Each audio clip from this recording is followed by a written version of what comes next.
Welcome everybody here this morning. Again, Paul Chamberlain, the Air Force guy. I'm saying this because we're videotaping, okay? So this is gonna be for the after the show. So if you want to go back and watch it, because maybe you missed something, you'll be able to do that. So anyway, just kind of give you a background on who I am and what I've been doing in the RV industry. I started back in the summer of 2001. And I go by the Air Force guy because I spent almost 10 years in the Air Force, and most people, they don't remember names. So I kind of branded myself as the Air Force guy. And it's amazing how many people come in and they'll ask for the Navy guy, the Army guy, whatever, but they remember I'm military, which is the most important thing. So I've done that over the last several years, and it's been quite popular, and I think it's worked well. Now, because of the Air Force background, what I did was in 2005, I put together an RV use and maintenance book. That's this book here. This is something I give to every one of my customers. Of course, I send it to them in email form, but because everything in here is either Word document or PDF. Now, this is also available on Amazon as an ebook. Now, the ebook isn't as comprehensive as the one I give my customers. That was done on purpose. It's probably the most expensive book as an ebook that's on Amazon pertaining to RVs, because I'm not really out to just sell the books. I just put it there just to say, okay, I have a book. And I mean, I have sold a number of them. I think I might sell one or two a month. But anyway, so that was developed in 2005. It actually took me a year to put it together initially, and then I've updated it 18 times. And I made it the ebook June of 2018. Once I did that in 2006, I started doing these seminars at local campgrounds as a way to go ahead and explain to people things that you should be considering to make things easier for you, make things more enjoyable. And so what I do is I go ahead, as you can see, I have a bunch of parts, items from our parts store behind us. It was a little slim pickings this time because we are really low on supplies. For any of you that might have gone to try to get supplies nowadays, you'll see that they're sorely lacking. I mean, our store is the barest I've ever seen it. So what I'm going to do is I want to start off, and by the way, if anybody has any questions as I'm going on, by all means, just raise your hand, let me know. Be more than happy to answer your questions. But let's start off with the basics when you're going to camp. What do you need? Now, everybody knows you need a water pressure regulator, right? Now, you're probably going to be okay if you're at a campsite and it's full, or a campground and it's full. Pressure's probably going to be low. Where you typically run into a pressure issue is you decide you're going to stay till Monday, and everybody checks out on Sunday, and now you're one of the very few here. Then the pressure could go up. I would also recommend that you use this if you're going to go ahead and use the water at your house to connect to your camper. Now, something I highly recommend is for those of you that have black tank rinses, or maybe you have another reason why you're going to go ahead and hook a hose up, maybe to wash your pets, whatever. If you get one of the Ys, this makes it so much easier, because that way you're not having to disconnect the hose to reconnect it. And by the way, so for those of you that have the black tank rinse, highly recommend that you bring a garden hose. You don't want to be using your drinking water hose for that, because in the event that check valve were to bust on the black tank rinse, wouldn't be something you'd want to be using your fresh water hose for. Okay, so next thing what you're going to be doing is I highly recommend a inline water filter. Now, I know that some of these coaches they have the whole house water filter. Some of them are not in a very convenient location. Some of them, they put them underneath the sink. Depending, Class Bs are putting them up underneath the beds, and then they're a pain to take that cartridge off because you're going to get water everywhere. This is the same type of a inline water filter, and I've seen some people, they get really elaborate. They'll get the 3 different ones, the reverse osmosis, all those things.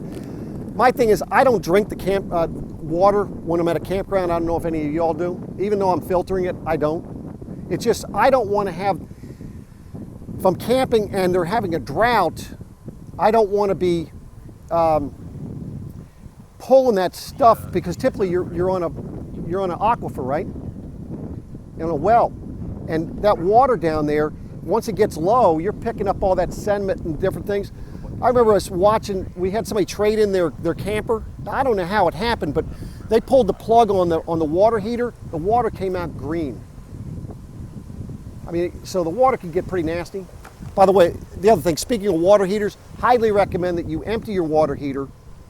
Like if you're packing up tomorrow, make sure you shut your water heater off.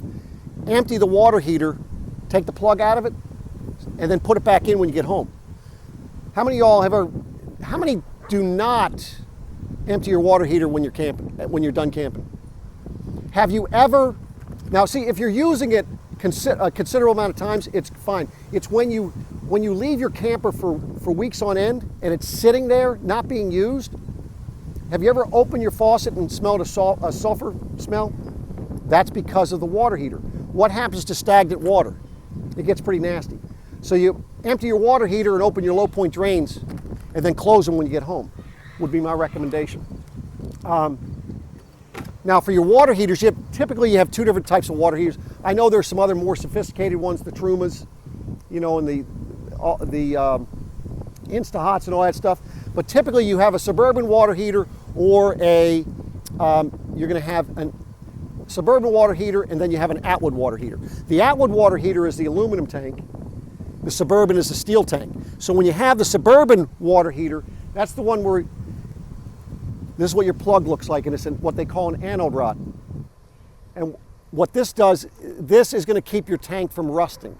You don't need this in the aluminum tank, in the Atwood water heater. Now, does everybody have gas and electric water heaters in their units? So now for the Suburban, you're going to get both of them, you get a little over 6 gallons of hot water an hour on electric.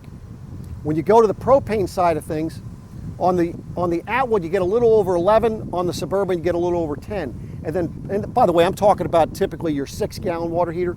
If you've got a 10 or 12, you might get a little bit more. But if you run both of them, you're getting almost 17 gallons of hot water an hour with your Suburban, and you get almost 18 gallons of hot water an hour on the Atwood. So when do I tell you to run both? Is when you're going to take multiple showers. Go ahead and just pop on the propane side.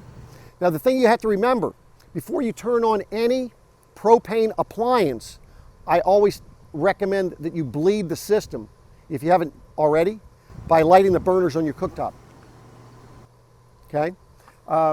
Does everybody have two LP tanks on their campers? Now you know that it is an automatic switchover. Did anybody explain the automatic switchover to you? They did? Take the hose off and put it on the other one. That's how I do mine. You do? That's the manual. Oh, that's, so anyway, Manual automatic. yeah. Well done. So if you have the thing that has the automatic switchover, I think most people are confused on how the LP system works. Basically, that little thing that points to one of the tanks, okay? All that does is monitor that tank it's pointing to. That's it. It doesn't mean that the LP is being pulled from that tank. The way the system is set up is it will pull LP from the first tank that you open up. So it is important that the tank that thing is pointing to, that is the first tank you open up. Because if you open the opposite tank all the time, and it's pointing to this tank over here, this tank's going to drain, then it's going to come over here, drain this tank. Now when this one's gone, you're out of LP. Because when you're looking at the gauge, it's either going to be green or it's going to be clear if there's LP in the tanks. When it's empty, it's red. So what you do is you open the tank, obviously, that it's pointing to every time first, and then open the other tank. When it's red, you just switch it over to the other tank and it'll go back to clear or green. Take that tank off, fill it, put it back on. Always keep your full tank as the backup tank. Don't believe the people that tell you that if you take that dial and put it in the middle, that it's going to pull from both tanks. It's going to pull from both tanks regardless, but it pulls from one tank at a time. Some people say, well, Paul, I just manually go out there, I just open one tank, That way there, when it's empty, I know it's empty, and then I'll turn the other one on. The problem with that is, I tell them, I said, so at 2 o'clock in the morning, your heater shuts off. Now you got to get up out of bed, shut the furnace off, go outside, open the other tank, come back in, light the burners on your cooktop, shut them off, and then turn your furnace back on. Who wants to do that, right? So just use the tanks properly, I think you'll be fine. I used to tell people, dump hot water on the tank and you get a frost line. I've tried that several times, it doesn't work, so don't buy that. I will be putting out a video. I was hoping to have it by now, I didn't. But there's this device out there called Gas Stop.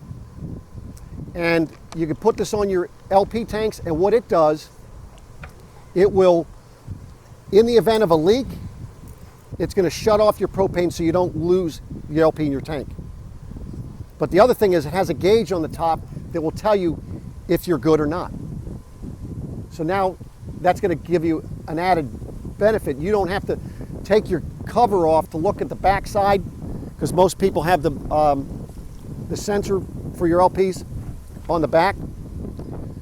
So anyway, that's going to be a major benefit. So what happened was, and the reason why I recommend that in speaking with LP is, so the camper that I have, brand spanking new, when I went to go ahead, I was doing a video on the LP system, and I noticed I had an empty tank, and I'm like, how the heck did that happen? Turns out I had a bad hose. So I switched it over to this mesh style for the LP tanks, because it was just a rubber hose. In talking with one of my mechanics, the technicians, he says that he's gone through 3 of the rubber things in a year. So he was switching to this as well. So keep in mind that they have different colors and they mean different things. So they have one of this thing set up for a pop-up, then you have one for a travel trailer, then another's a fifth wheel. I think this is the fifth wheel. I think the green is the travel trailer, then I think they have a black one, I think is the pop-up. But make sure you get the right one, okay? And all you have to do is, if you're getting it at a reputable dealer, RV dealer, they'll be able to tell you which one you need. So something I'd highly recommend you consider. Now, for those of you that hook up at home, you know, if you have a 30 amp, you go to 30 to 15. When you use something like this, yeah, there's a dog bone. Fetch. So anyway, now speaking of dog bones as well, for those of you that might have 30 amp campers, get yourself an adapter that goes from 30 to 50. I mean, from 30 to 50. The reason why I tell you that, I get calls from customers all the time saying that they got bad power. Now, how do they know they have bad power? Because they're doing what I tell them to do, that is get an EMS surge protector. Now, there's 3 different EMS surge protectors out there that you should look at. One, and it's going to slip my mind because we don't carry it, right? Yeah, the Hughes Auto, Progressive, Surge Guard. So Hughes Auto Transformer, and it has another name to it, the Watchdog. The nice thing with the Watchdog is that it's Bluetooth capable. Whereas with this or with the Surge Guard, you have to go out. If you have a portable one, you've got to go out to the unit to see if there's a problem. Okay, you can get these things hardwired in as well. But now, why do I recommend an EMS versus just something like this? This is a $100 surge protector, but this is not going to do what this does. Surge is probably the least of your issues that you're going to encounter at a campground. Okay? Chances are you're going to run up against miswiring, but the bigger thing that most people run up against is low voltage. And low voltage will kill you. I had a customer, they had one hardwired at their campsite, and they called me one year, and they said, Paul, we're at a campground, and the power's not turning on in the coach. Now, thank God they had a hardwired one that they didn't know how to shut off. Because I'm going to tell you something else with the portable ones that typically works. So she told me, she says, look, the electrician's already been up here. He already showed me I have power at the pole. I said, did he check the voltage? And she says, I don't think so. I said, get him up there, guarantee that's what it is. And that's what it was. It was 102 volts. They apologized, brought an extension cord, put it on another pole. They said they just put in 12 new sites and didn't upgrade the electric. I said, so Yvonne, I said, are the other 11 sites full? She said, yeah. And so those other 11 people are operating, they have no idea what you're doing. And that's why people always complain about RV manufacturers. You know, it's their fault. You know, you have an Airstream, you have a Winnebago, you have a Grand Design, it doesn't matter. You're having a problem with an electrical system within that, and they're blaming that manufacturer when it has nothing to do with that manufacturer. Most of the time it's because you're plugging into bad power that's going to go ahead and deteriorate those appliances. Okay? Well, you're exactly, we were down at Hatteras a few weeks back, and we had an open leg in our plug-in before we set the camera down. Yeah. And that's exactly what happened. Yeah. Yeah. So, but see, if you don't have something like this, you're never going to know. Now, here's the other thing you've got to remember. If you have a portable unit and it's telling you that you have a problem, and you get the electrician from the campground out there, understand that if he was truly, he or she were truly a good electrician, they wouldn't be at a campground most of the time. They're going to try and talk you out of taking this out of the system. Okay, I don't know enough to talk electrical lingo. I know enough. All I know is, look, if this thing's telling me I have a problem, I have a problem. I had a customer of mine call me. He had 3 different problems with his pole, and I told him, I said, look, get the electrician over there. Whatever you do, do not take this out of the equation. He sent me a text about an hour later. Hey, Paul, everything's good now. We just went ahead and removed this, and everything's working fine. I didn't bother calling him back, but 2 weeks later, I see him walking out of our parts store, and I got to talking to him. I said, what's up? He says, Paul, he says, I didn't listen to you.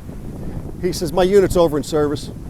So do not ever take this out of the equation. I had a campground. I was doing one of these seminars at a campground, and the campground owner was sitting in watching. Well, when I was done with the seminar, he threw all my cards away. He didn't want the people coming down to deal with me because I was going to tell them to get a surge protector. So. What voltage range do you want to say, like 1.8 plus minus 10? No, what happens is with the EMS, they're typically set up that if it drops below, I think it's 103, then it's going to cut off. Now, the cool thing with there's Hughes has, so you have the surge protectors, EMS surge protectors, but then Hughes has this other piece of equipment. If you really wanted to spend, it's like $700 for a 50 amp one. But what it does is it boosts the power up to 10%. So basically what it is it stores power in, it's like a little power source. You plug it in, and of course then you'd want to also have an EMS surge protector with that as well, because that's really just boosting your power. But that way there, the benefit with you there, it's not, it'll cut the power off to your camper if it gets down to, I believe, 90 volts. So that it's a pretty cool system. You know, you're at 100 and, you know, you're at, let's say 100, it's getting you another 10 volts. So you have 110, so now you're not having to switch campsites and all that stuff. So that's another piece of equipment. If you wanted to, look into it and see. Obviously I don't have one here, but it's something that's nice to have. A couple things dealing with your hooking up to your camper, or hooking. This is a little lock that you could put on the tongue. You know, there's other types of locks. I keep one that actually, it's a ball that goes up underneath and I lock it. Now, you know, these things, listen, these things that you have that are locks, I mean, somebody can take a drill and within a minute they can have them off. But it really keeps, if somebody wants to steal your camper, they're going to steal your camper regardless of what you do, but it deters them a little bit because they're going to think that they're going to look for somebody that's maybe more an easy target. So that's why I recommend these type things. Then you have, to make it easier for you, how many have the, you know, your breakaway and it's just the regular cable, right? That kind of gets to be a pain in the butt, right? They make these little zip breakaway cables, and this makes it so much nicer because now it's in a straight line. You don't have to worry about it dragging. You don't have to put a knot in it to, you know, get it up out of the way and stuff. These things are really nice and a lot easier for you to put on and take off because you don't have to use one of those other, where you got to unscrew it every time. And of course, you know what happens with weather. How many of you all have, with your ball mount that's hooked to your truck, have it move on you? You ever see it moving at all? Well, they make this little, they call this quiet hitch. Actually, I had a customer of mine tell me about this, and he put this on there. If you, after you put your ball mount into your hitch receiver and put the pin in, take it and move it, you can feel it move up and down. This would take that movement out of it. It's like 1,000 pounds. Well, you got a heavy one. I think it's heavy. Now, a couple things dealing with tires that I would recommend you consider getting. So they have these, what they call tire minders. They also have the, where you can put it on the valve stem and you can have it Bluetooth, or they even have a little thing that you can put in your vehicle and it tells you the pressure. Yes, ma'am. Do they really work? They do. Yeah, be careful. Because I was like, I was going to buy them, and I thought, this just seems too easy. Yeah, they do work. Easy tire. That's the one. Easy tire. But look them up. Look them up. There's one that we have in our store. They're just trying to get rid of them. I would never recommend them. Okay? But go ahead. If you're looking to get one, do some research and get one that's good. Something else you might want to get if you're taking long trips is a little temperature gun. Okay? And the reason why you do this is you stop to get fuel, check your tires. Now, the reason why you're checking your tires is not necessarily for the tire itself. If your tire's really hot, it's not the tire, it's typically going to be your bearings. So if you have this could save you a ton. And speaking of tires, it amazes me, how many of y'all believe that there's China bomb tires out there? So people, they knock that because people with these things, they're having tire blowouts and so forth. What you never know in these situations, or hardly ever, you don't know how fast the person was driving. You don't know if they had the proper air pressure in them. You don't know if they've overloaded their trailer. You don't know how old the tire was, if they had a bearing issue, if they had an axle issue. There's a number of things that you never know. The industry is switching over to a Goodyear and other tires. And so pretty soon, because you're going to have, obviously if you have more tires of one brand on the road, you're going to have more issues with that tire, right? So as time goes on with the Goodyear or whatever other tire they're going to, you're going to see the same things happening.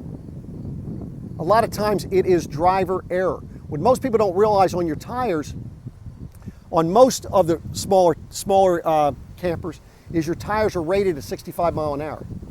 Now your big fifth wheels, your tires on your Airstream might be heavier rated, a higher rating. But I know like on your Momentum, they're rated at 75. So keep that in mind. So if you're ever going to upgrade a tire, ask whoever you're buying them from what the rating is. And maybe get a heavier duty tire so you have less chance of having an issue. Okay? I have a question about tires. Okay. So what is the deal with the lug nuts and the tightening them in this pattern? And Okay, so on your tires, the question was about lug nuts. So what you're supposed to be doing is you're supposed to be checking and torquing them. It's like they would say like the first 100 miles, but then they tell you you should probably be doing that before each trip. But then you have to have a torque wrench. Now what people don't understand about having a torque wrench, you're supposed to have that calibrated once a year or more often depending on how you're using it. But it's not a tool that, if I have this tool and I go like this and set it down, I can't do that with the torque wrench because now it's not calibrated. You've got to be, that's why the cases they come in typically have a foam insert because you're putting them nice and gently inside. Yeah, you're not supposed to be banging them around.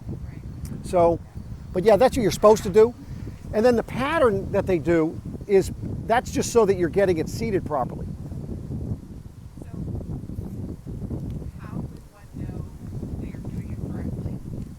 I mean, if you have, let's say you get a calibrated torque wrench and you're doing the pattern. Well, all you're doing, let's just do it the easy way. So proper torque, or which one's to torque. And by the way, I'm sure they have a diagram that you can look at. So if you have a 5 lug, you're going to go, let's do top, bottom, and then you just can go left or right. And that's all you do is you're going to zig like a star. That's all. Now, for those of you that have power tongue jacks, something that they've come out with, which is because there have been issues with the power tongue jacks with heavy rain and so forth.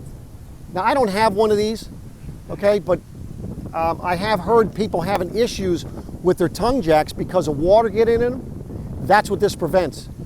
Keeps that off of there. Okay, so something, I don't know, and these things even have a lock that you can go ahead and lock them on there so people can't take them off there. So, another little piece of equipment. Now, how many of you all check and reseal your own camper, or how many just maybe send it off to them? We trade out whenever that time. Yeah, so is that what it is? That's a good way. So the one thing that most people don't realize when they buy a camper is that you're supposed to check and reseal as needed every 90 days. So you know, and some of the owner's manuals are very vague on that, but that's what you're supposed to be doing. Now, what are you checking? You're checking anywhere there was a hole put in the roof, sidewalls, front cap, rear cap. And you're going to check the sealants around those. All you're looking for is cracking, peeling, bubbling, separation, and then you just need to clean it off and reseal. Now, the roof is a little bit easier to do because they use what they call a self-leveling caulk on the roof, which means all you do is you don't have to make it pretty. You just caulk the heck out of it and it'll just level itself. But the problem is you got to make sure you use the right sealants for the job. So if you have a rubber roof, this Dicor product is one you want. Then they have another product and you could use this also if you have a TPO roof. It'll work. You can't use silicone on a rubber roof. It'll look pretty, it just won't work, okay? So this is a self-leveling. Now they come in different colors, so depending on what color your camper is. Then they have what they call, it's a non-leveling, non-sag, because this is where you're going to put in, when you're on that transition coming off the roof, that's what this is for. You just got to make sure you use the proper stuff. Now silicone is what you use around on the sides, front cap and rear cap. And again, you can get it in different colors, clear, white, black, whatever's going to work for your camper. Now, I always tell people, listen, it doesn't have to be pretty to be effective. So if you're not, you know, as long as you put it on there, we'd much rather trade a camper that had somebody, it's gaudy as all get out. You see a ton of caulk on the sides, around the windows, around the edges, but the benefit to that is the caulk's there and you don't have water inside the camper. So that's one thing on that.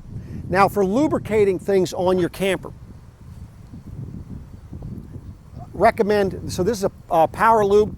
This is great for your stabilizers. And by the way, there are stabilizers. People don't use your stabilizers as a leveler. Okay, but if you go ahead and squirt this on it, and if you have a screw gun, you can go ahead and makes it a little bit easier for you to squirt while you're doing a screw gun. If not, if you have two people, somebody can go ahead and be turning the stabilizer while you're underneath. And then you can also use this or for your slide out, for those people that have the rails up underneath your slide out, use something like this as well. I recommend you use a dry lube for those rails underneath there so that it's not collecting dirt and debris and stuff. But you want to lube those, at least your slide outs, a couple times a year. Same thing with your stabilizers. You will find that they work so much better when you do that. Now, speaking of your slide out, they have this stuff, it's a rubber seal conditioner. This is something you should do again twice a year. Now when you do this, my recommendation after you go ahead and put this on and let it, you want to get some gloves.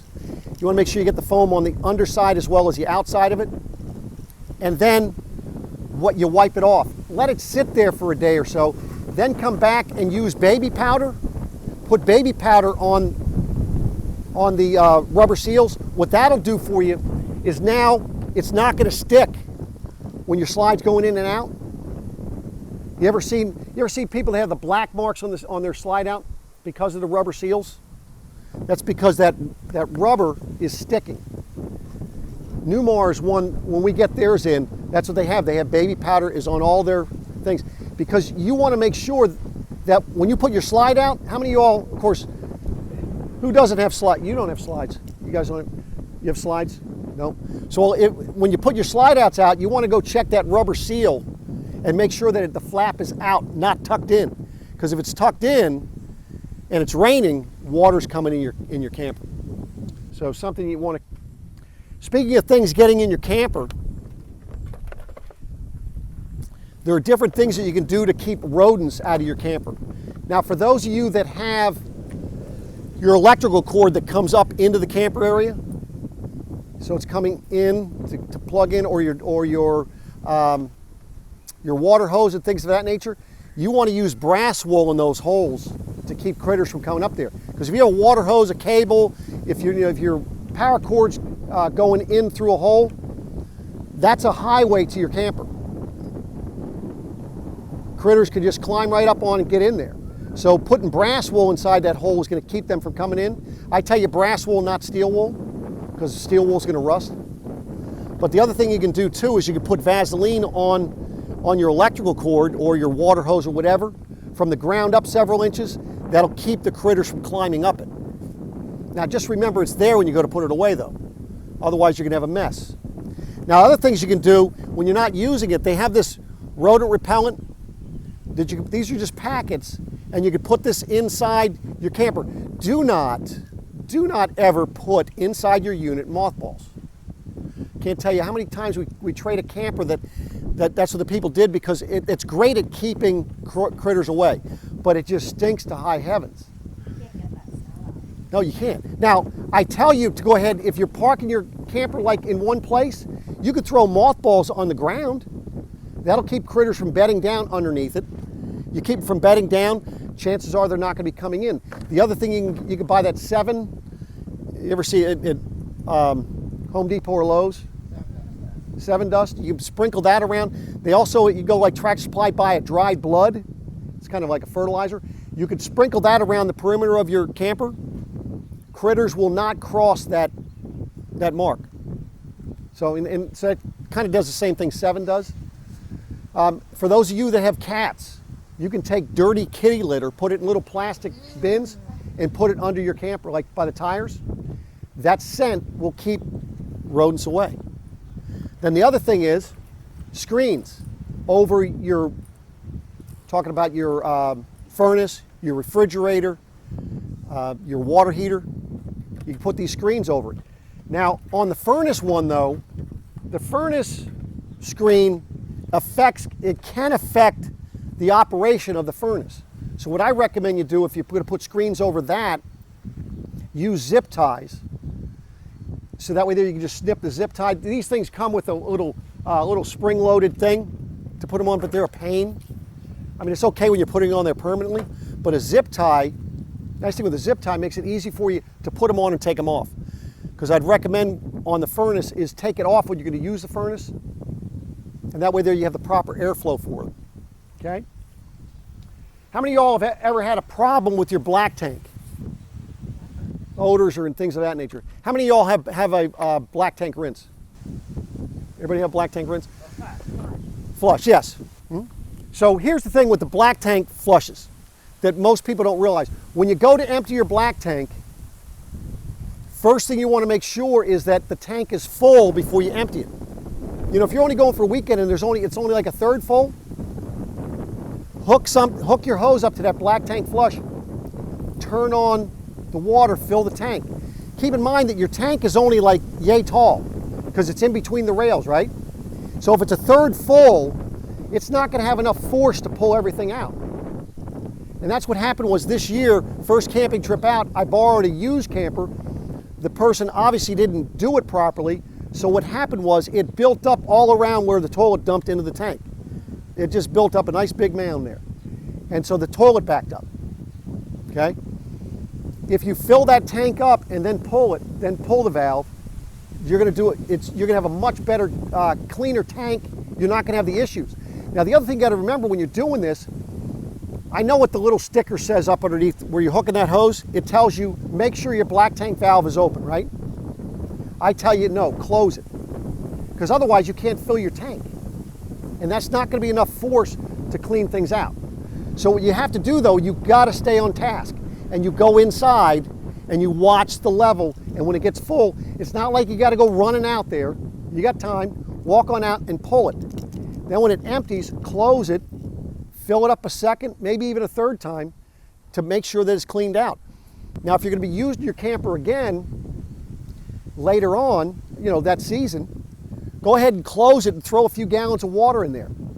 And then go inside, dump some chemical down in your toilet. Now, what kind of chemical you're supposed to use?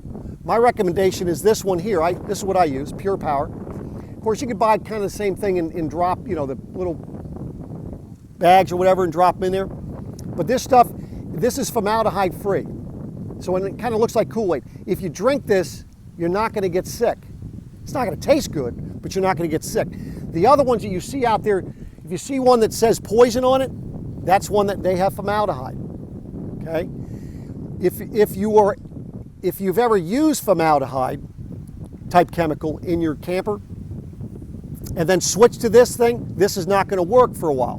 Because what happens is the formaldehyde is going to leach into the plastic tank and they're going to work against it. This is a feeder to break everything down, whereas the formaldehyde free is a killer. Okay, so that's the difference. Feeders and killers. Use a feeder, you'll be much happier. And also this is more conducive to campgrounds, septic systems as well. Have you had experience with using borax as a feeder? I have not. Now I've heard people, what the heck was, there's another one, people are saying use Happy Camper. So some people, you know, if you want to rinse out your tank every now and again, you could go ahead and dilute bleach and pour some bleach water. Never pour straight bleach into your tanks. It'll kill the sensors that quick. So make sure you dilute it and you can put it in there. The other thing you have, so I had a customer of mine, and people that are seasonal campers, meaning they have a seasonal site, they typically have more of an issue with their tanks, and I think it's because the fact that they're not doing it properly. And if you ever run into a problem either with your gray tank or your black tank, you could use this stuff that's called tank blaster. You put one of these packs in there, fill up your tank, let it sit there. They tell you a day, I tell you a week if you have time. Just let it sit there and just let it work, and then empty the tank, and it really does clean the tank. It's some good stuff. So, but the black tank rinses, if you use them properly, you should never have a problem with your black tank. By you towing it home with water and chemical in that tank, nice thing is if you ever have to stop to use the bathroom, you have stuff in there. But the other thing is sloshes around in there, keeps it clean, and you don't have odors. And of course, remember always to leave a little bit of water in your toilet. Okay? That keeps that seal from getting hard, and that keeps the odors from coming up. Now, if you have an issue where the tank, your bowl, in your toilet isn't holding water, well then that's that rubber seal that needs to be conditioned. Just go ahead and get some gloves, make sure you shut your water off. You're gonna have to either pull it open or step on it, however you gotta open it, and clean that rubber seal off, and then take some Vaseline and put some Vaseline on it, and then work it a few times to get it, and that should solve your problem. Okay, I just had a customer, they said they've only had it a year and they were having a problem. They did that and it would fix it right up. So keep that in mind. Does anybody have a rubber roof on their camper?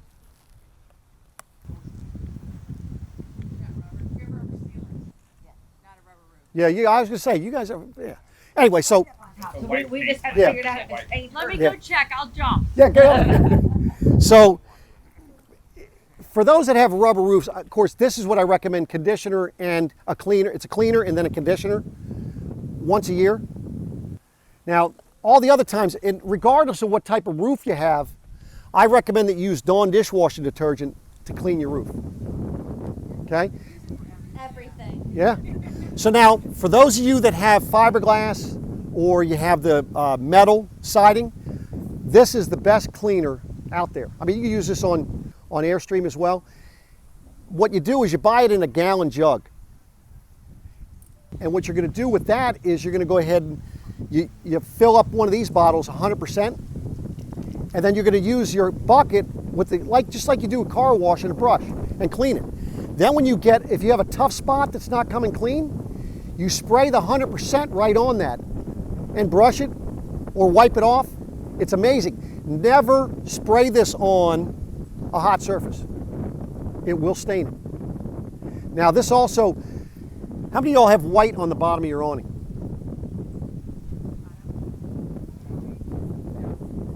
So, even if you don't have white, but if you want to clean your awning, this stuff is great for cleaning awnings as well.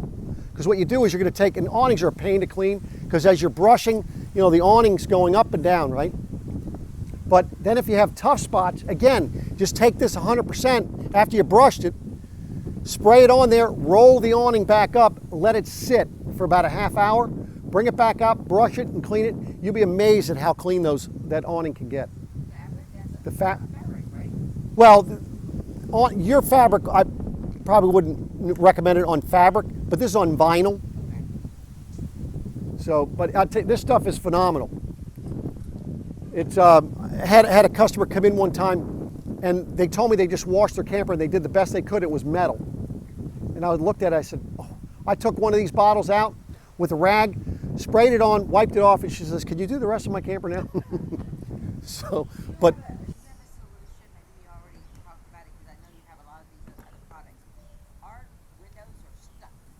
And we have to literally pry them from the outside, and we haven't been able to get them because of the rubber seal that's holding them, right? Yeah. So same. Got it. So we haven't been able to get rid of whatever it is that's stuck. That keeps it stuck. Well, you could probably just use that rubber seal conditioner for that, and then again, and you could do the same thing on your roof. Anybody have a problem with opening their roof vent sometimes? No, we have a problem sometimes when they stay too long, especially it's typically with the Fantastic fans and the little stick. Well, again, all you need to do is if you get that lid open, clean that condition that rubber seal, and then put some baby powder on it to keep it from sticking. Okay? Now, I talked about a couple things that you should use for cleaning. Now I'm going to talk to you about things that you don't need. So you see this is black streak remover, right? You don't need it. I already told you the Reliable is the best thing since sliced bread, in my opinion.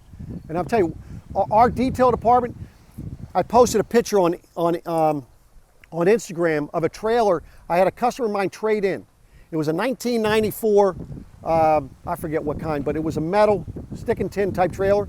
He didn't wash it for 20 years. The thing was green. So I took a picture of it when it showed up, and I took a picture of it when they cleaned it. And you wouldn't believe how clean that thing was. It was phenomenal. But that's what we use. We use the Reliable. You don't need this stuff. The other thing you don't need your awning cleaner. I already told you can use the other stuff, right? For your fabric stuff, I would tell you to use probably Woolite on yours. And then the other thing is, don't think that you're doing yourself any favor if you're going to go ahead and wash and wax your camper. They can't do both well. If you want to wash your camper, wash it with something good, whether it's a car cleaner or the Reliable, and then get yourself some paste wax or some cream wax and actually wax your camper. Now that's something we can do for you. If you all don't want to do it, you can always pay somebody else to do it. I know that's a lot of surface to be cleaning and waxing and so forth. Is that detailing center at Beckley? Is that part of Beckley? It is. Separate. It is. So yeah, so when I started there in 01, our service, our prep department, and our detail department was all in these two garages. Then in 05, our service moved across the street. They opened $1 million facility, and they have 10 bays over there. Then June of last year, they opened up behind us another building, another $1 million facility. It's smaller, but with the EPA and all that stuff, what they do is any unit that they're washing inside, it recycles 80% of the water. It's actually filtered. So, I mean, it's a, yeah, I mean, they have like 16-foot garage doors. I mean, it's, you know, the guys can, when they're inside, they can actually get up on top and stand up top and wash it. They also, we're probably one of the only dealerships that when we get units in the wintertime, we bring them in, we put them up on lifts, and we wash the underbelly. Get all that salt off, because most of the time they're towed in or driven in. Even if they're brought in on a flatbed, there's still stuff that's up underneath them. So we're probably one of the very few dealers that actually cleans underneath them, which is important. Now, for those of you that try to level up your camper, you know, they have these, I call these building blocks, right? I don't like these things, but I use 2x12s because I just find them much easier. Another thing you could use is, you can see what Michelle has for her tires. That's a great way of leveling it, and also like a tire chalk. I mean, these things, listen, these make it easy, but what I don't like about this, if you get it all set up, you roll over it, you're on gravel or rock like this, and what does it do? They settle down in, now you're on level again. Whereas you have a 2x12, nice thing is it's wider than the tire, so you don't have to be perfect. And it just works. It works for me anyway, but that's something else you got to carry, right? For chalks for your tires, you know, you can use the regular plastic chalks where you put them in front and behind, or you can go ahead and use what I think is the better ones, is ones that go out against the tires. Now, obviously, for those of you that might have just a single axle, well, then you're typically going to have to use the ones that you put behind and in front of your tires. Don't buy into somebody that tells you just put one behind one and then one in front of the other side, because you'll get it to, well, they'll move. And the best way when you have a single axle, or you use those plastic ones, get the big plastic ones, because what you want to do is you put them behind the tire. Once you have it where you want it, back up hard against it, so it's going to roll it up.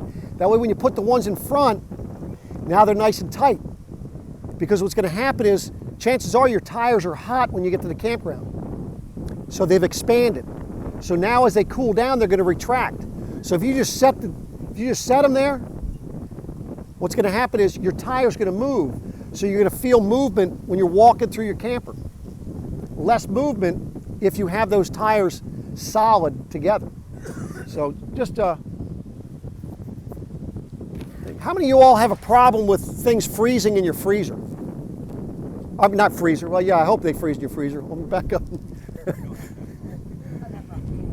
Yeah, nobody caught on to that one, did they? No. But in your refrigerator, anybody ever have a problem with stuff on like the top shelf freezes? Anybody ever had that problem? What the reason for that? Yeah, it does happen in mine, but yeah. So, because what's happening is, in RV fridges, there's no air circulation. So if you stack that top shelf really tight, and then that second shelf really tight, that's trapping all the cold air up high. So that stuff will freeze. Things down below aren't even going to get cool. Okay? But so they make this little, what they call a refrigerator. And it even has little filters, so it does two things. Now you don't have to put that Arm & Hammer baker soda box in your refrigerator, because you have this. But what this is going to do is going to circulate the air for you and filter it for you. So now you're going to get some of that airflow coming down, even if you were to stack that top shelf. But try not to stack that top shelf too tight, because that will make a difference.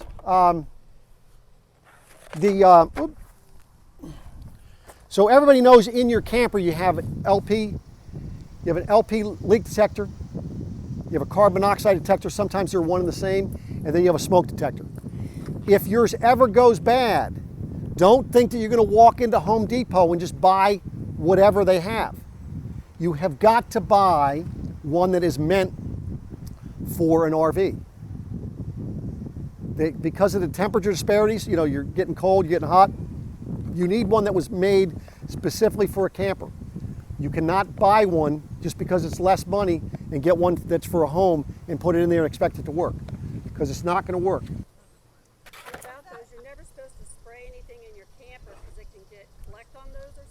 Well, what happens is your LP leak detector is very sensitive. So if you're spraying any aerosol, that could set it off.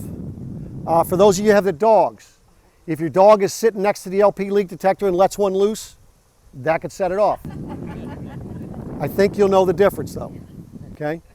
Now, speaking of LP leak detectors, let me just kind of give you, and by the way, I've never had this happen, but this is something I try to tell people, is let's say that you have the LP leak detector go off in the middle, and I always use the middle of the night, okay? Middle of the night, it goes off. So you get up out of bed, you smell LP, open your door, because LP is heavier than air. Then what you're gonna do is you're gonna go over to your cooktop and check to see if you left one of those on. If you left one of those on, there's your problem. Just go ahead and shut it off and just air it out, you'll be good. If one of those is not on and you smell LP, do not go get your lighter and go looking for the leak. I'm just saying, you'll be getting a new camper. Now, I don't mind that if you, but I hope you live.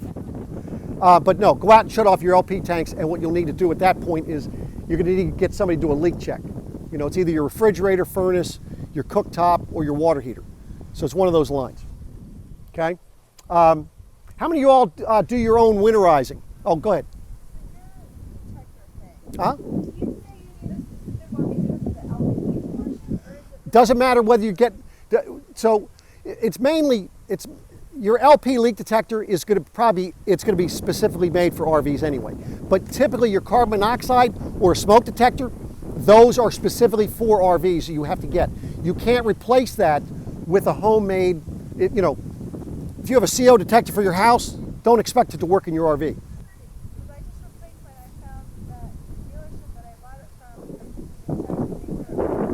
Oh.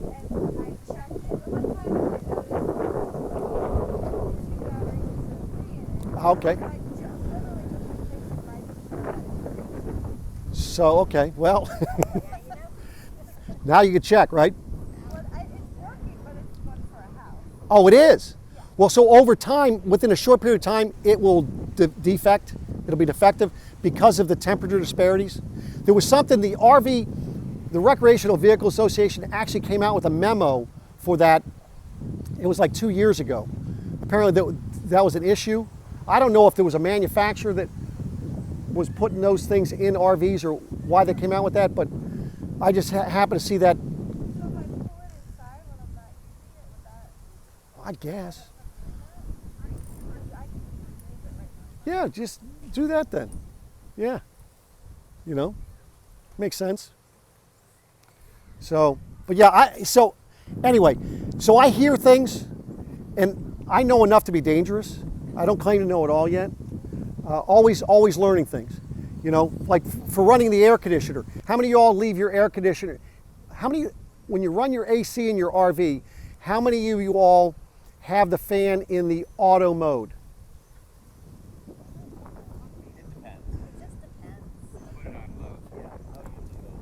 So I leave, and some of you have where you turn the air conditioner on up top, so you don't have this.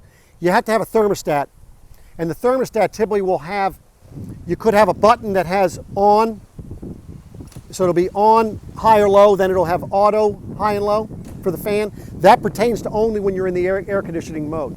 Others have it where you're pushing the button and you're going through, and the first thing you come to is fan, and you can put high, low, or auto, okay? My recommendation is to put it on either high or low, not on auto, and here's the reason why. In the auto mode, when the compressor goes off, the fan's gonna go off. So you have no air circulation. Now you're in a little microwave, right?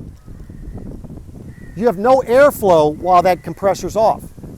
And what's gonna happen is you're gonna find it to get rather warm inside, and it's going to be 5 to 7 minutes is how long the compressor stays off. So that's the reason why I tell you to run it with the fan in either high or low, so that it continues to circulate air, and it'll still be a little bit cool because the compressor is cool, and that's what it's going across the fins. Everything's cold up there. It's still going to be blowing cool air in your camper. But the other more important thing, have you noticed that when it reaches temperature in the middle of the night, it shuts off and then you have no noise? Do you wake up? Okay, and then, okay. And, yeah. And then, Yeah. And then you're just dozing off again, and it comes back on, wakes you up again, right? So you won't have that problem. Okay. But I also found too that when we started doing that, because when we have our daughter and her grandkids with us in the front, because the way the ducts are, we have like all the most of the ductwork in the front vents, and then we only have two in our bedroom, and so I think the temperature cold, and they're freezing because again, like you said, they get 5 or 6 minutes of nothing, and then all of a sudden, they're doing that. So once we started using the fan, especially this year, our daughter says that it's actually, she can stay regulated, because the temperatures are sort of, because like you said, it's constantly flowing, and the entire camper just stays more at an even type of temperature as well. Right. Yeah, that's what happens. You get a more constant. I do the same thing at my house. I keep the fan in the on mode, because that way then when the compressor goes off, it's off. It's off for a longer time, and I'm still circulating air. But anyway, so hopefully that helps there. Now, so they do have some other things for your tanks. I talked to you about that tank blaster.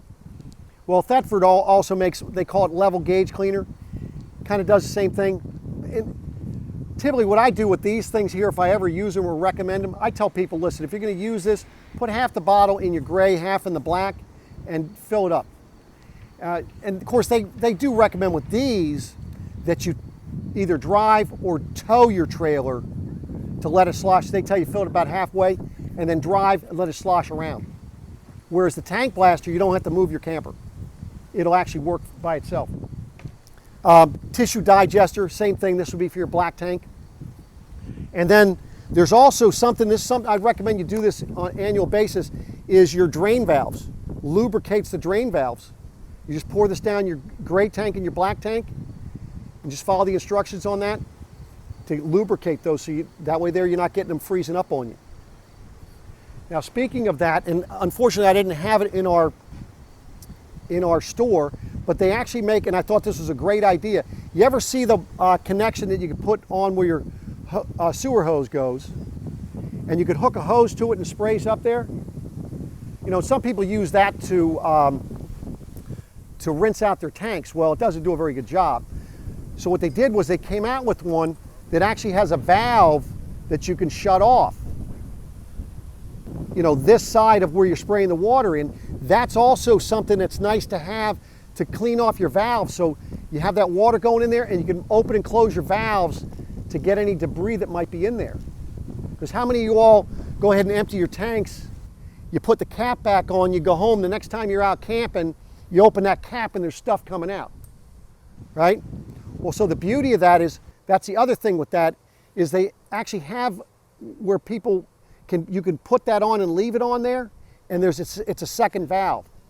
So that way there, when you go to put your sewer hose on, you don't have that sludge or all that stuff that worked its way down coming out. It's some adapter that again, because we didn't have it at our store, I wasn't able, but it connects directly to your sewer hose connection, and it has its own valve. Oh, the second chance Valterra. Yeah. Oh, is that what it is? Okay. I have them on mine if you want to see it. Their Valterra is brand Valtra. It's on my rig if you want to see it. I have it. I'll tell you that's a nice feature to have if you're worried about that stuff coming out. I just saw on the World Camper video that Camco here recently. Camco has the cover that's clear, so that way if you got kids or decide to play around with your thing when you're realizing it, you go to open into your sewer line, you don't get surprised. So, but it's a clear cover, so that way you can see it. And Camco just came out with it here, I guess, recently. Oh, interesting. Yeah, see, there are always new gadgets coming out, right? So, I didn't realize kids come out and behave like that. Yeah, there you go. Yeah. Because it also comes with something that feeds the children. If they do that. Yeah. how many of y'all have levels on your camper? Okay, so I tell people, if you're going to put this on your camper, so if you have a camper like I have, it has skirting that's down below the floor line, that's where I would tell you to mount it. Because see, if you're screwing it into above the floor line on your camper, what's happening is that's one more place that you got to seal. Now they make the ones that you can stick on, but the problem with the stick on, you get out in 100-degree weather. What's to say it's not going to move? Me personally, I have a 3-foot level. I just bring that with me. That's what I use, because I don't want to have to worry about, well, did the thing move? Whatever. It's very easy for me to put it right on the floor and we're good to go. Yep. I just open the door, put it on the floor.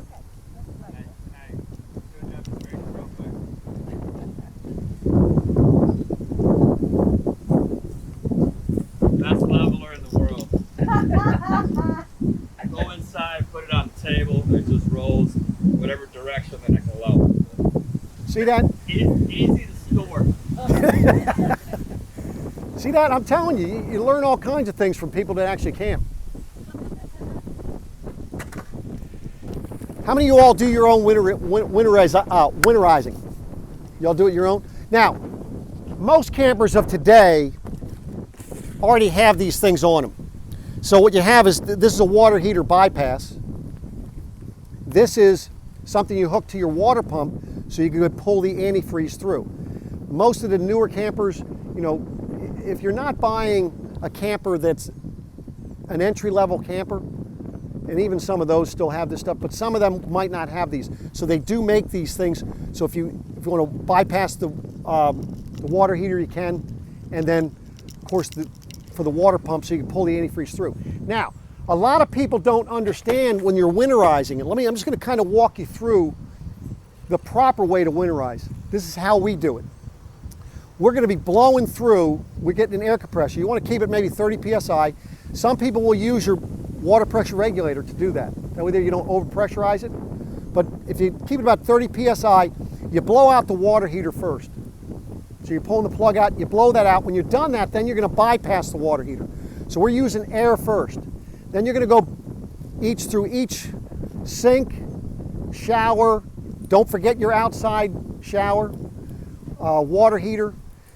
For those of you that have ice makers, actual real ice makers, not the ones I talk about with the ice cube trays, but real ice makers in your freezers, that's another system you got to take care of, and that's a pain because you got to run antifreeze through that overnight because it has to cycle a few times. But once you blow all the air through the lines, then what you're going to be doing, that's when you go to the water pump and you're going to pull antifreeze through all the lines. The last thing you're going to pull it through is that you're going to unbypass your water heater and you let it go into the water heater until it comes out the drain plug. Then you can put your drain plug back in. You're done at that point. Take the extra, you're going to take a little bit and dump it in each of the traps as well. And your toilet. Now, for those of you that have plastic sinks, make sure you wipe it off those sinks because it will stain it. Okay? Now, the one thing that, go ahead.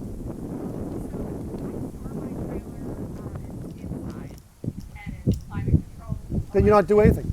I'm sorry? You don't have to do anything. If you keep your camper in a climate-controlled place, no need to winterize. So it's going to be sitting for, a number of months.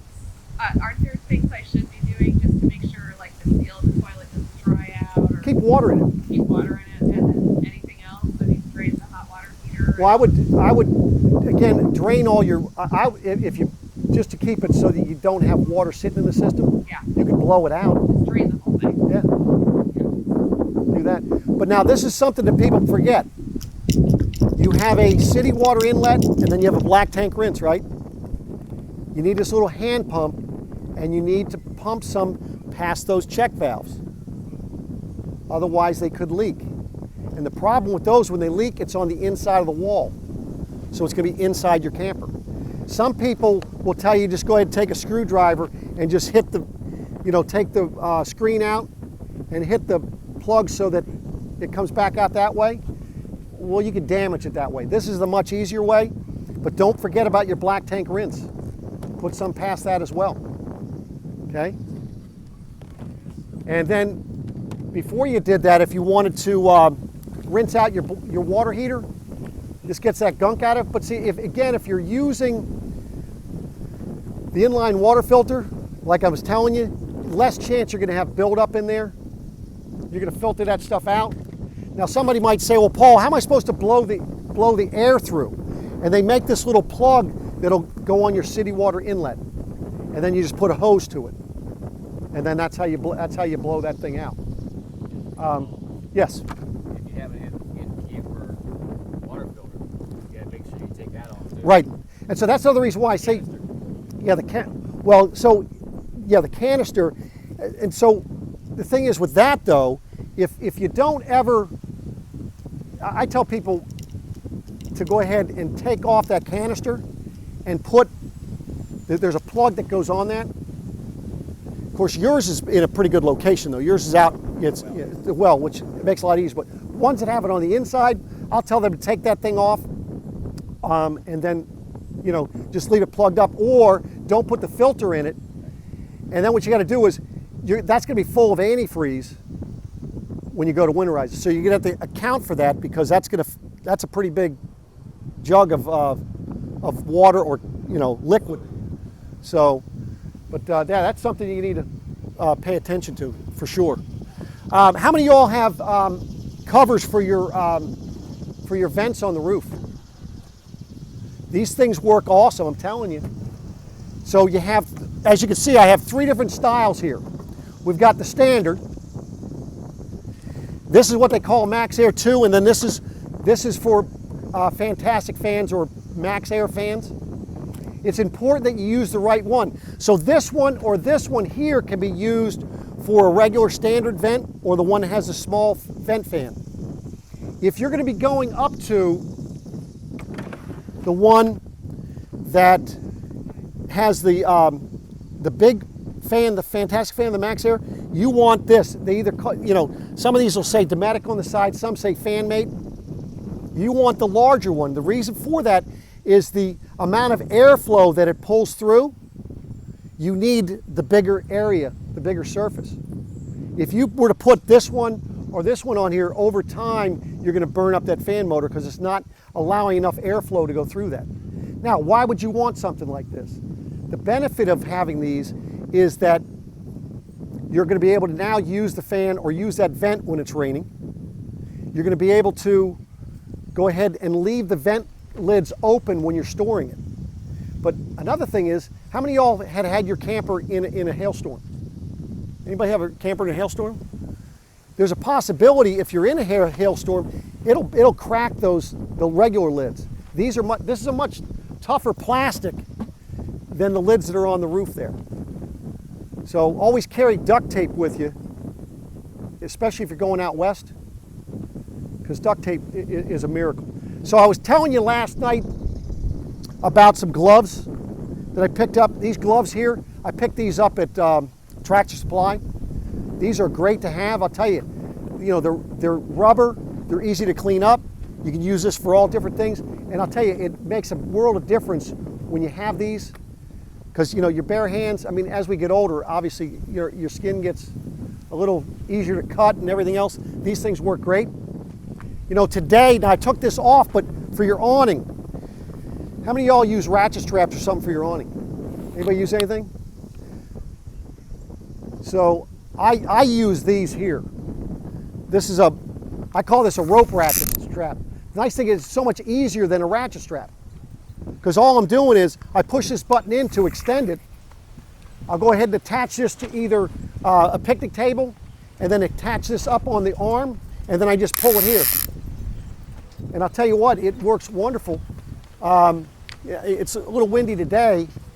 I just pulled my awning in because I was coming up here and I took these off. But something that I'd highly recommend you consider getting. Does a great job. Any questions?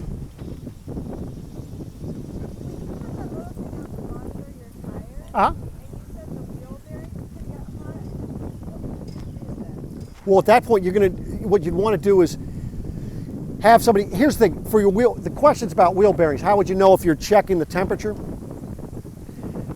If you're going ahead and having your wheel bearings repacked annually, you shouldn't have that issue. for those of you that look on somebody might tell you, oh, you got easy lube axles. Oh, that's easy, because all you do is you just put this grease gun on the outside and just pump the grease in. Don't ever do it that way. Do it the old-fashioned way. Have somebody remove the tire, remove the wheel, get it out, clean them off, repack it with grease, and put them back on. That is the best way to repack or grease your wheel bearings. You know, those easy lube axles, to me, you're just asking for problems.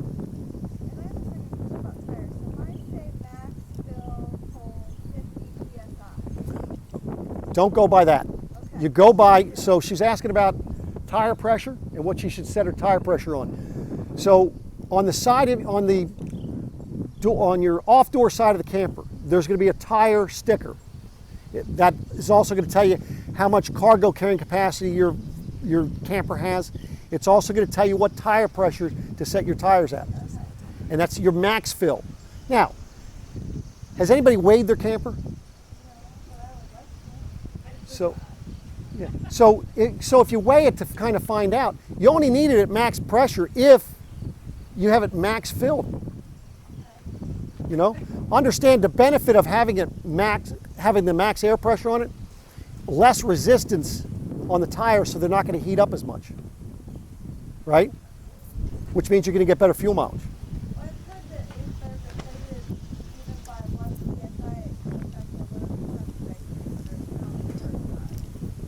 Really?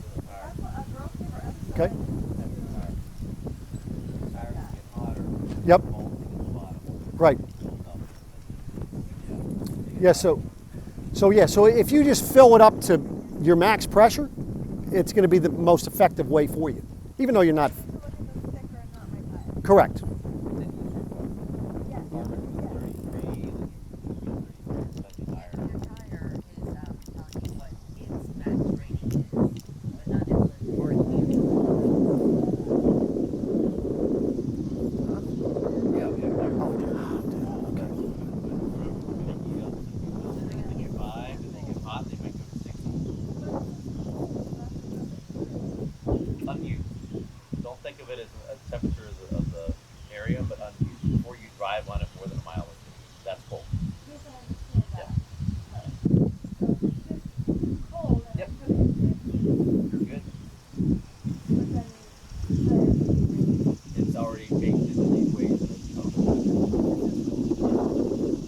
So you good with that?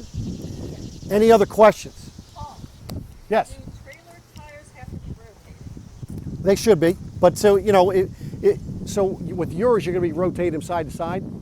And then with, you know, these tires here, again, you want to make sure that you do rotate them annually as well. And again, that comes down to, of course, check and make sure they're torqued.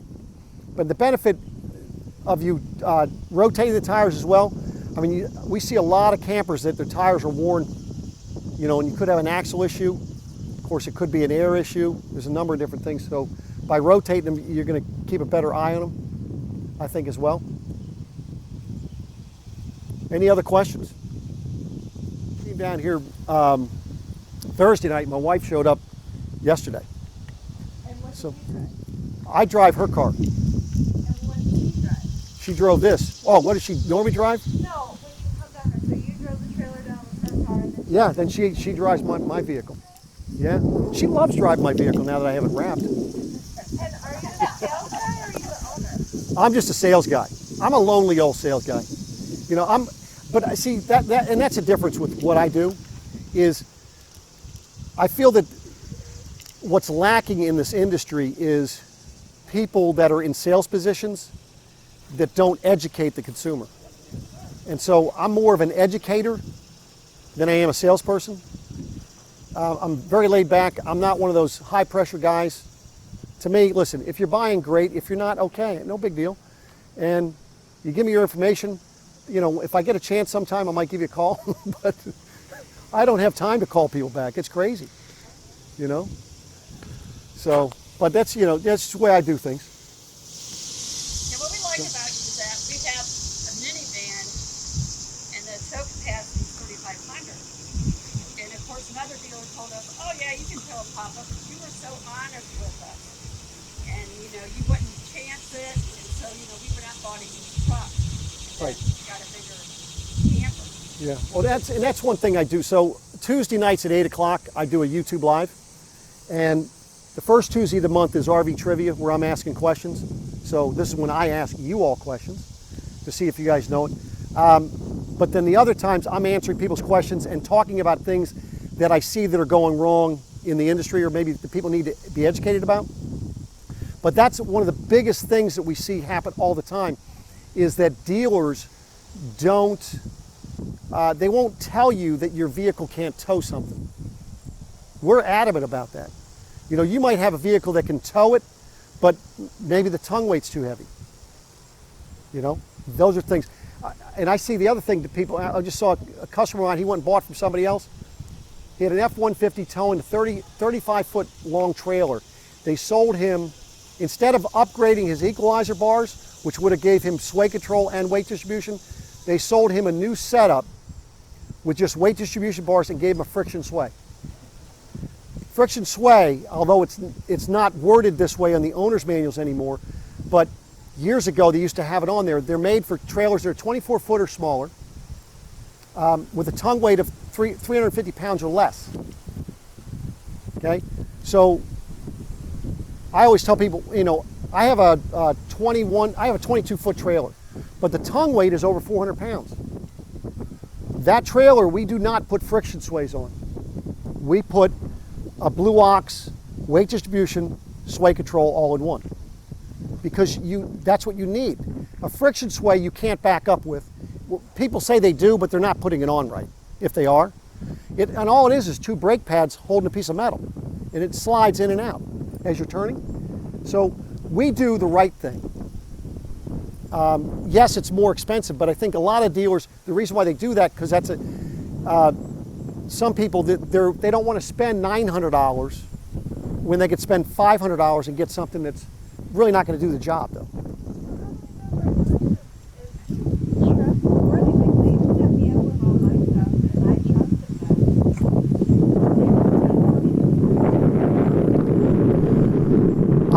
That's a good. All I do, yeah. So I go over a lot of that stuff. So like I did a YouTube Live, and I was showing people the different type of hitch setups, talking about, you know, the best for sway control, which I was going to Pro Pride. Then I stepped it down to the Reese with the dual cam, the Blue Ox, the equalizer. Then I showed regular, you know, utility bar with the sway control. It just depends. Well, I mean, I get on like these A-liner sites that everybody has a different. Well, but see, with an A-liner, what are you towing with? I have your MDX and it's a 35. Okay, so now do you have a friction sway? You don't have a friction sway. You don't. Are there brakes on it? There's no brake. There's none on there. Oh, is it? Okay. So typically, chances are the axle on that A-liner is set up to have brakes added to it. Okay. So, but you'd have to just have them added to it.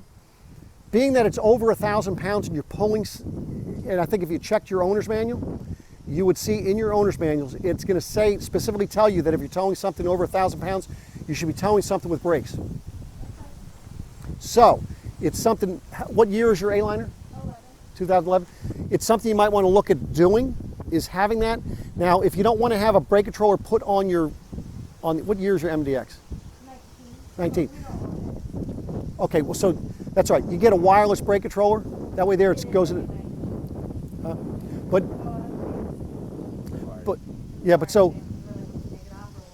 But so the thing is, because you have an MDX, we do not recommend the Reese brake controllers that you put on the dash, because something with the wiring, because you have the backup sensors and all that stuff.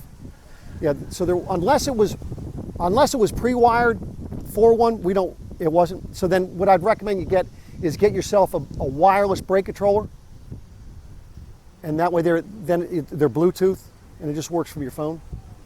Okay. That's what I'd recommend. So, Get brakes installed in the trailer. so yeah, get the brakes installed on the axles, and then get yourself a wireless brake controller. So where do you live? In Pennsylvania. So I mean, and that's something, if you needed to, what dealer did you buy from? Julietta Valley. Did you? Okay. I mean, they're a pretty good dealer. They're supposed to be like these A-liner experts. Well, yeah, I mean, I know Airliner that. endorses them. That's okay. But go up to ask them if they can put the brakes on that, and then get a wireless brake controller. The nice thing with the power that, Paul? The battery then? what's that? What powers the brake? The battery or the Yes, hydraulic? it's the battery. Battery. Yeah. How do you work it then? You press the button on your phone when you need to brake? That's what No, I what'll was happen is just they'll talk. Asking him, I'm like, how would you do that in an emergency? So what'll happen is it's Bluetooth to your phone. So now what happens is now that it's set up, when you step on your brake, it applies the brakes on your trailer. Okay? But you have it on your phone too, so if you want to push the phone, there's a button on the phone, you can push in the middle of it, and it applies the brakes even though you're not stepping on your brakes. So, like I say, there's a lot of things. So I mean, but that's some. So and you could use a brake controller as sway control.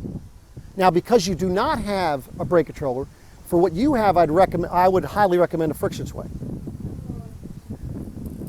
So it's a bar. It's going to hook to. They'd put a ball next to your ball that you slide to your hitch receiver, and then it's a bar that goes. Then they put a ball on your trailer, and then they connect to each other. And what that does, that keeps your trailer from swaying. So, but if you get the brakes, you can use your brake controller as a sway control as well. You just don't step on your. Yes. Yeah, but it's really not that. Yeah.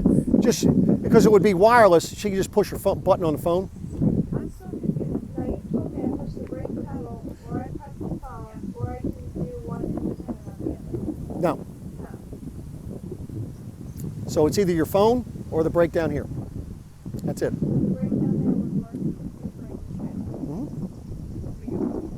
brake pedal. Yeah. Right. So I mean, the only time you'd push the button on your phone would be if it was swaying on you. That's what I tell you to hit that. It's very infrequent. So. I have not had a problem. I mean, the one time I felt like unsafe, I just got off the highway. But the thing is, so how much? Go have yours weighed because you say it's 1,200 dry, and then whatever you put in it. So chances are you're probably up to about 1,500 pounds. Yeah. So, but I would highly recommend you put brakes on it. But look at your owner's manual. I'll guarantee you, in there it says if you're towing anything over 1,000 pounds, have it with brakes. Okay. Well, Say thank you so much. well, I appreciate. I mean, I didn't have any of this stuff. And on behalf of my mother, I just want to say thank you so much. Thank you. I appreciate you all coming. Thanks, Paul. And feel free to reach out to me with any questions. You can just You around for another night, or you heading back today? No, he's I'm here. They're crabs. Oh, today, don't miss the food. Yeah.